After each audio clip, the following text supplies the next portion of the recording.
Halo, kembali lagi bersama saya untuk melanjutkan episode ke-3 dan 4. Bagaimana keseruan drama Korea Hometown Cha-Cha-Cha? Mari kita simak ya.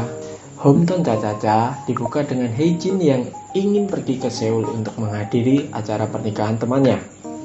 Saat ia akan berangkat menuju Seoul, kejutan tak terduga datang tepat saat ia keluar rumah. 3 nenek dengan wajah polos sudah berbaris ingin ikut serta ke Seoul dengan berbagai macam alasan.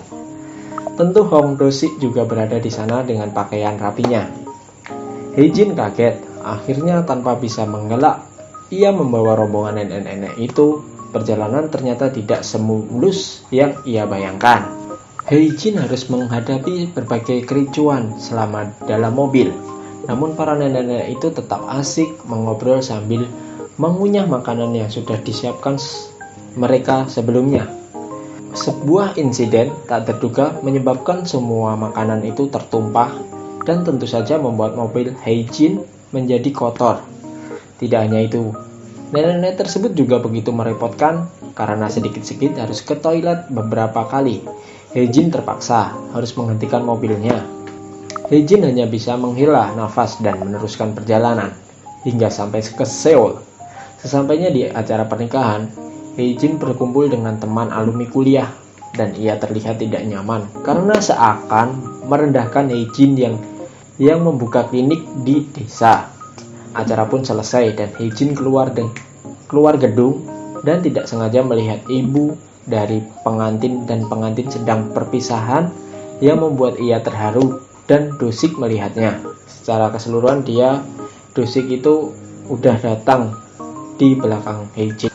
Mereka berdua pun pulang bersama. Dalam perjalanan Hong Do-sik tertidur pulas hingga sampai di desa Gongjin. Dalam adegan lain diketahui bahwa Haejin mengubah posisi kursi mobil yang diduduki Hong Do-sik agar terlihat nyaman. Tidak disangka momen Do-sik dan Haejin di depan gedung pernikahan sempat terpotret oleh salah satu teman kuliah Haejin. Teman kuliah tersebut langsung membagikan foto tersebut di grup obrolan kelas.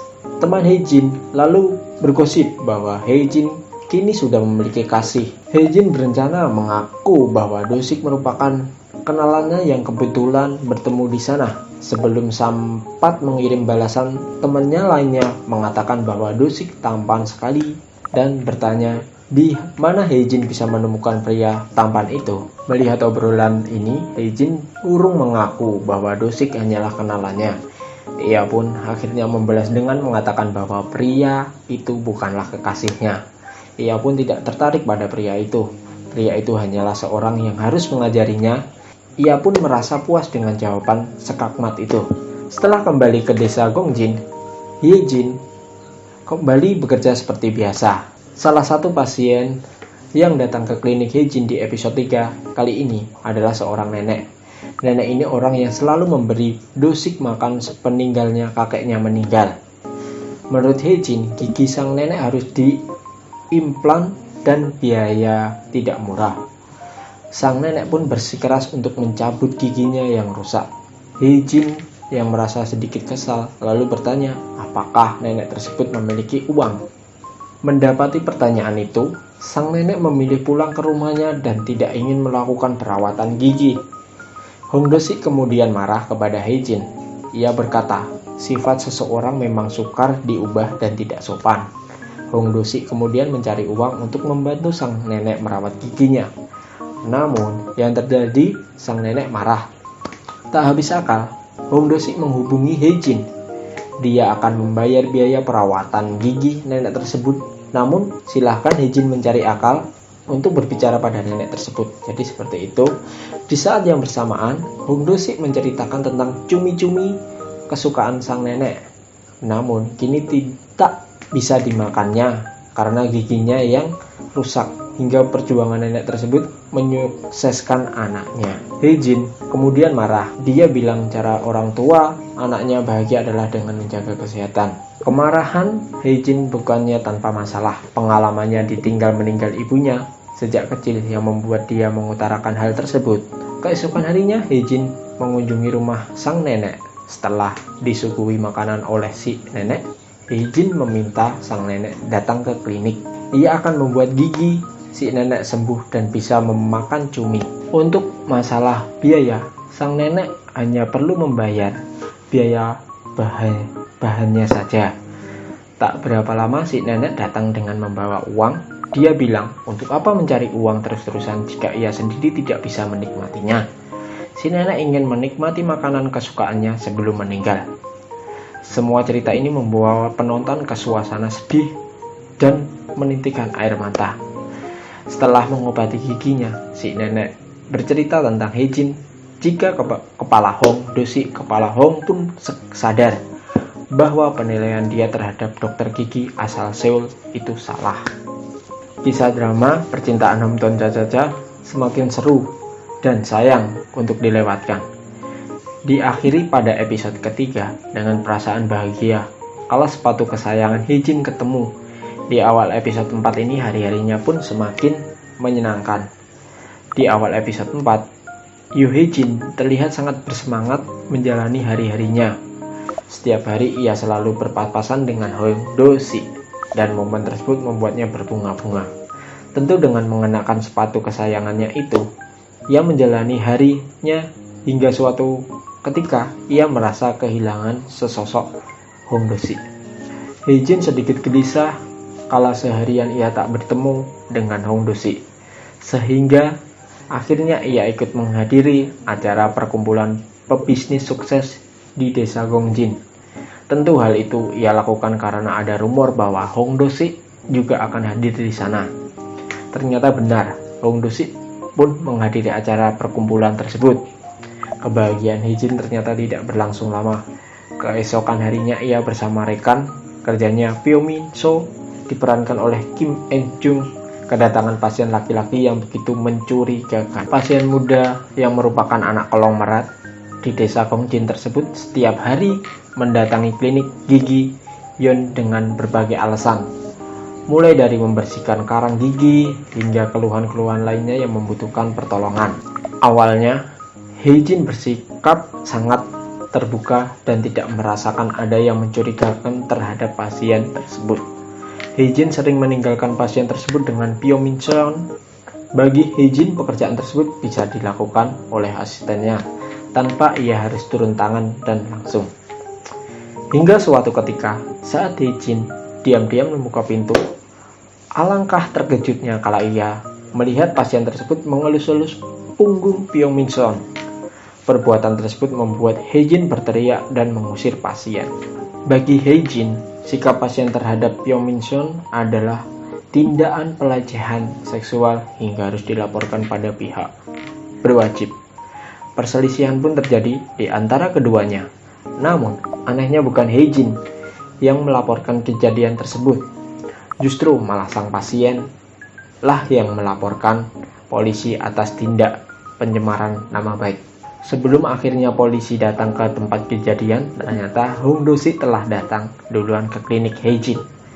Dia datang dan langsung menendang pasien tersebut setelah sebelumnya Heijin juga menampar dan menendang pasien hingga mulutnya berdarah. Kejadian tersebut membuat Heijin dan Hong Do-si harus mendekam di sel tahanan polisi untuk beberapa saat. Sedangkan pasien tersebut akhirnya harus dirawat di rumah sakit karena cedera yang dialaminya. Selama di sel tahanan, Heijin sangat diabaikan oleh para polisi, namun tidak dengan Hong Do-si. Hong Do-si diperlakukan tidak layaknya seorang tahanan. Bahkan ia dengan santainya meminta secangkir kopi dan meminjam baju ganti. Tak selang berapa lama, Hong Do-si dan Heijin pun dilepaskan dari tahanan karena tidak terbukti bersalah. Ternyata handphone sang pasien tertinggal di klinik Heijin dan ditemukan oleh sang nenek akhirnya menjadi barang bukti utama atas tindakan pelecehan seksual. Banyak foto dan video korban yang disimpannya di handphone tersebut. Tak selang berapa lama, akhirnya pasien tersebut ditangkap oleh polisi dengan tuduhan pelecehan seksual.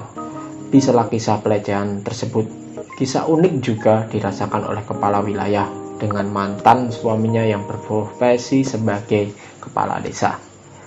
Kecemburuan kepala wilayah terjadi saat cinta pertama kepala desa kembali ke desa Gongjin untuk menatap di sana. Kekesalan pun dirasakan oleh kepala wilayah sehingga lauk yang tadinya ingin diberikan oleh kepala desa tidak jadi diberikan. Terlepas dari semua peristiwa itu, akhirnya Hejin dan Pyominson dapat bekerja kembali dengan normal. Namun ada yang mengganjal di benak Hejin. Setelah peristiwa pelecehan tersebut, belum sekalipun ia mengucapkan terima kasih kepada Hong. Kemudian ia berinisiatif mendatangi rumah Hong Do-sik dengan membawa beberapa buah tangan termasuk bir Prancis kesayangannya. Hejin sebenarnya sedikit keberatan memberikan bir kesayangannya. Namun karena akhirnya Hong Do-sik mengajaknya minum bersama, Hejin pun lega karena tak bisa menolak tawaran itu. Selama meminum bir bersama, Hejin mencoba menunjukkan beberapa kelebihannya yang justru membuatnya tampak konyol di mata Hong Do-sik. Keduanya semakin larut dalam obrolan hingga akhirnya Hejin menceritakan sendiri mengapa ia harus tinggal dan bekerja di desa Gongjin. Baginya, desa Gongjin adalah tempat di mana kenangan terakhirnya bersama ibu yang terdokumentasi hingga pada akhirnya membuatnya menetap di desa tersebut. Hejin yang tiba-tiba merasa kepanasan dengan wajahnya sendiri, membuat Hong Do-sik akhirnya berinisiatif memegang wajahnya.